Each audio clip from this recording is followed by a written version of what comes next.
ಇವತ್ತು ಏಪ್ರಿಲ್ 11ನೇ ತಾರೀಕು ಬೆಳ್ಳಿ ಮಹೋತ್ಸವ ಮತ್ತು GBA ZP ತಾಲೂಕ್ ಪಂಚಾಯತಿ ಗ್ರಾಮ ಪಂಚಾಯತಿ ಬರ್ತಕ್ಕಂಥ ಚುನಾವಣೆಗೆ ಕಾರ್ಯಕರ್ತರನ್ನ ಸಜ್ಜುಗೊಳಿಸೋದಕ್ಕೆ ಒಂದು ಬೃಹತ್ ಸಮಾವೇಶವನ್ನು ಹಮ್ಮಿಕೊಂಡಿದ್ದೀವಿ. ಏಪ್ರಿಲ್ 11ನೇ ತಾರೀಕು 11 ಗಂಟೆಗೆ ಕಾರ್ಯಕ್ರಮ ಶುರುವಾಗ್ತದೆ. 1 ಲಕ್ಷಗಳ ಹೆಚ್ಚಿನ ಸಂಖ್ಯೆಯಲ್ಲಿ ಜನ ಸೇರ್ತಾ ಇದ್ದಾರೆ. ಅದಕ್ಕೆಲ್ಲ ವ್ಯವಸ್ಥೆ ಮಾಡಿದ್ದೀವಿ.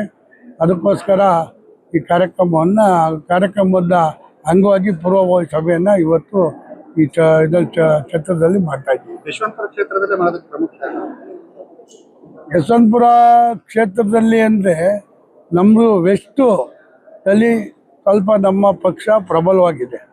ದಾಸಹಳ್ಳಿ ಇರ್ಬೋದು, ಗೋವಿಂದರಾಜನಗರ ಇರ್ಬೋದು, ಮಹಾಲಕ್ಷ್ಮೀಪುರ ಇರ್ಬೋದು, ಅಥವಾ ರಾಜರಾಜೇಶ್ವರ ನಗರ ಇರ್ಬೋದು, ಯಶವಂತಪುರ ಇರ್ಬೋದು, ಇವು ಬೆಂಗಳೂರ ದಕ್ಷಿಣ ಇರ್ಬೋದು.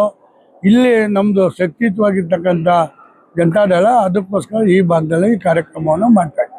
ಎಷ್ಟು ಜನ ಯಶವಂತಪುರದಿಂದ ಪಾಲ್ಗೊಳ್ಳಬಹುದು? ಯಶವಂತಪುರದಿಂದ 30ರಿಂದ 35,000 ಜನ ಪಾಲ್ಗೊಳ್ತಾರೆ. ಸೊ ಕಾರ್ಯಕ್ರಮದಲ್ಲಿ ಯಾರ್ಯಾರು ಪಾಲ್ಗೊಳ್ತಾರೆ?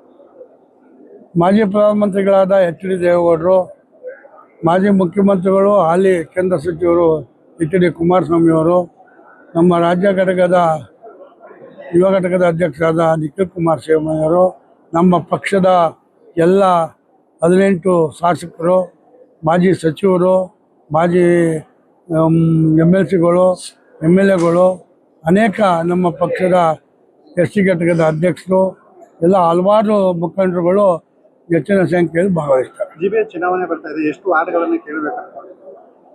ನಾವು 369ರಲ್ಲಿ ನಾವು 169 ಕೇಳಬೇಕು ಅಂತ ಇಟ್ಕೊಂಡಿದ್ದೀವಿ. ಯಶವಂತಪುರದಲ್ಲಿ 12ಕ್ಕೆ 10 ಕೇಳೋಣ ಅಂತ ಇದ್ದೀವಿ.